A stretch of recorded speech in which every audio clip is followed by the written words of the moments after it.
Okay, ಅಂದ ಹಾಗೆ ಈಗ ಟೈಮ್ ಏನಾಗಿದೆ 1:56. ये ट्रैफिक सब किस लिए लगा है पाजी? ये बिहार बॉर्डर पे है ना, यहाँ घूस लेते हैं, पैसा लेते हैं, किसी से 200, किसी से 300, किसी से 400, किसी से 500, मतलब लूटते हैं। हाँ लूटते हैं। अच्छा, तो इसलिए जाम हो रहा है ना?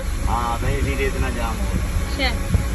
ನೋಡಿ, ಬಿಹಾರ್ ಬಾರ್ಡರ್ ಅಲ್ಲಿ ಪೊಲೀಸ್ ಅವರು ಎಲ್ಲರ ಹತ್ರ 100 ರೂಪಾಯಿ 200 ರೂಪಾಯಿ ಹಿಂಗೆಲ್ಲ ತಗೊಂತಾರಂತೆ. ಅದಕ್ಕೆ ಇಷ್ಟು ಜಾಮ್ ಆಗಿದೆ, ಟ್ರಾಫಿಕ್ ಆಗಿದೆ ಅಂತ. ऑलरेडी टैक्स पे करते हैं, सब कुछ रूल्स फॉलो करते हैं, फिर भी पैसा लेते हैं. पैसा लेते हैं. ಯಾವಾಗ ಇದೆಲ್ಲ ಸರಿ ಆಗುತ್ತೋ ನೋಡಿ. ಎಷ್ಟು ಟ್ರಾಫಿಕ್ ಇದೆ, ನಿಜವಾಗ್ಲೂ ತುಂಬಾ ಟ್ರಾಫಿಕ್ ಇದೆ. पूरा रोड जाम करके रखा है. अभी आपको देना पड़ेगा क्या उनको? हाँ हाँ देना आप पड़ेगा. कितना देंगे अभी? देखते हैं कितना लेता है. ದುಡ್ಡು ಚೆನ್ನಾಗಿ ತಗೊಂತಿದ್ದಾರೆ, ಆದ್ರೆ ರಸ್ತೆ ನೋಡಿ ಹೆಂಗಿದೆ ಅಂತ.